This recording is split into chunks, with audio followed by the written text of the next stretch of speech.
Subscribe करें हमारे channel United Islamic studio को और बेल आइकन को प्रेस करें सबसे पहले हमारे वीडियो का नोटिफिकेशन पाने के लिए। अस्सलामु अलैकुम वरहमतुल्लाहि वबरकातुहू। अहमदुहु व उसल्लिमु अला रसूलिहिल करीम, अम्मा बाद। मोहतरम सामीन किराम, आज का उन्वान है हज़रत रसूलुल्लाह सल्लल्लाहु अलैहि वसल्लम का कसरत से इस्तिग़फ़ार करना। हज़रत अगर इब्न यसार अल-मुज़नी रज़ियल्लाहु तआला अन्हु रिवायत करते हैं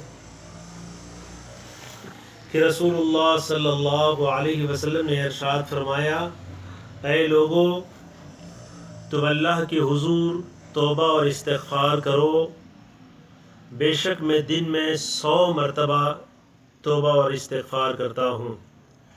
इसको मुस्लिम शरीफ ने रिवायत किया है। इस हदीस में रसूलुल्लाह सल्लल्लाहु अलैहि वसल्लम का 100 मरतबा दिन में इस्तिग़फ़ार करना बयान किया गया, और इससे पहली जो रिवायत थी इसमें रसूलुल्लाह सल्लल्लाहु अलैहि वसल्लम का 70 मरतबा दिन में इस्तिग़फ़ार करना बयान किया गया। दरअसल ये 70 और 100 की तादाद ये कसरत को बयान करने के लिए है, और कदीम अरबी ज़बान का ये आम मुहावरा है, वरना हुज़ूर अक़दस सल्लल्लाहु अलैहि वसल्लम की तौबा और इस्तिग़फ़ार की तादाद यकीनन इससे कई ज़्यादा थी।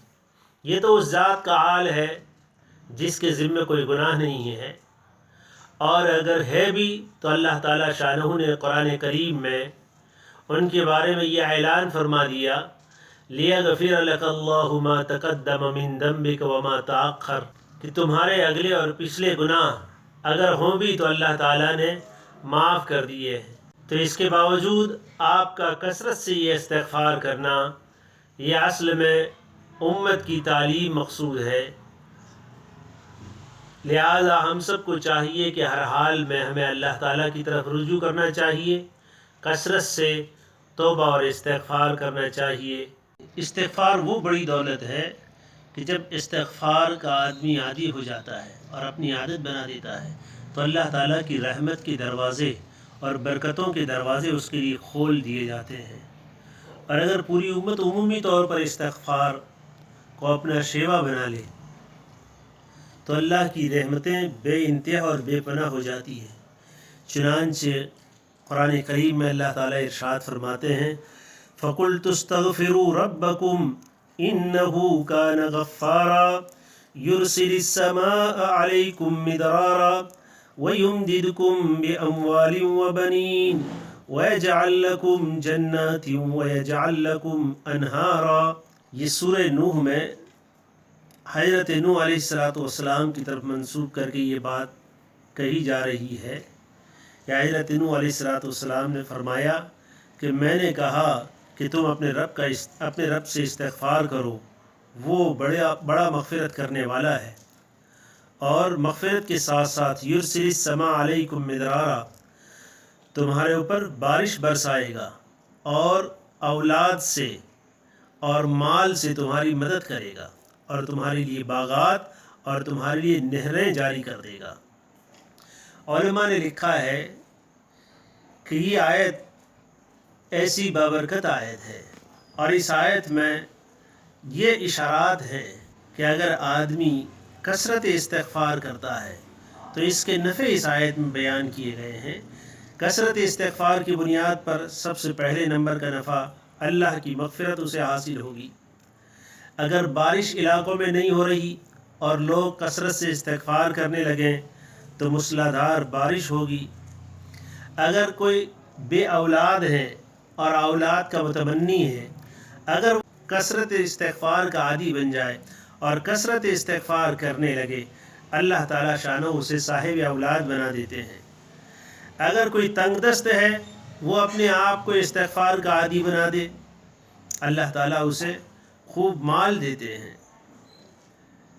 और ऐसे लोग जिनके पास कोई पेशा नहीं, ज़रिया आमदनी नहीं है, ऐसे लोग अगर अपने आप को इस्तिग़फ़ार का पाबंद करें तो अल्लाह ताला शानहू इनके लिए बागात कर देते हैं और इनके लिए नहरें जारी कर देते हैं। بے شمار فوائد استغفار کے علماء نے لکھے ہیں۔ حضرت حسن بصری رحمۃ اللہ علیہ کے متعلق مروی ہے کہ ان سے آ کر کسی نے قحط سالی کی شکایت کی تو انہوں نے اسے استغفار کی تلقین کی۔ کسی دوسرے شخص نے فقر و فاقہ کی شکایت کی، اسے بھی انہوں نے یہی نسخہ بتلایا۔ ایک اور شخص نے اپنے باغ کے خشک ہونے کا شکوہ کیا، اس سے بھی فرمایا استغفار کر۔ ایک شخص نے کہا میرے گھر اولاد نہیں ہوتی، اسے بھی کہا اپنے رب سے استغفار کر۔ کسی نے جب ان سے کہا کہ آپ نے استغفار ہی کی تلقین کیوں کی، تو آپ نے یہی آیت تلاوت کر کے فرمایا کہ میں نے اپنے پاس سے یہ بات نہیں کہی، یہ وہ نسخہ ہے جو ان سب باتوں کے لیے اللہ تعالیٰ نے بتلایا ہے۔ کثرت کے ساتھ اللہ تعالیٰ ہمیں استغفار کرنے کی توفیق عطا کرے۔ استغفار کے مسنون الفاظ حدیث پاک میں ارشاد فرمائے گئے، بہتر ہے کہ انہی الفاظ کے ذریعے سے اللہ سے توبہ اور استغفار کیا جائے۔ چنانچہ آپ صلی اللہ علیہ وسلم نے ارشاد فرمایا، جس بندے نے ان الفاظ کے ساتھ اللہ تعالیٰ کے حضور توبہ استغفار کیا، استغفر اللہ الذی لا الہ الا هو الحی القیوم واتوب الیہ، تو اس بندہ کو ضرور بخش دیا جائے گا اگرچہ اس نے میدان جنگ سے بھاگنے کا گناہ کیا ہو۔ ایک حدیث میں وارد ہوا ہے کہ جو شخص استغفار کی کثرت رکھتا ہے، حق تعالی شانہ ہر تنگی میں اس کے لیے راستہ نکال دیتے ہیں اور ہر غم سے خلاصی نصیب فرماتے ہیں اور اس طرح روزی پہنچاتے ہیں کہ اس کو گمان بھی نہیں ہوتا۔ ایک حدیث میں آیا ہے کہ آدمی گنہگار تو ہوتا ہی ہے، بہترین گنہگار وہ ہے جو توبہ کرتا ہے۔ اللہ تعالی ہم سب کو کثرت استغفار کرنے کی توفیق عطا فرماوے اور اپنے دوست احباب کو بھی اس کی تلقین کریں۔ ہم ان باتوں کو سننے کے بعد دوستوں تک پہنچانے کی فکر کریں۔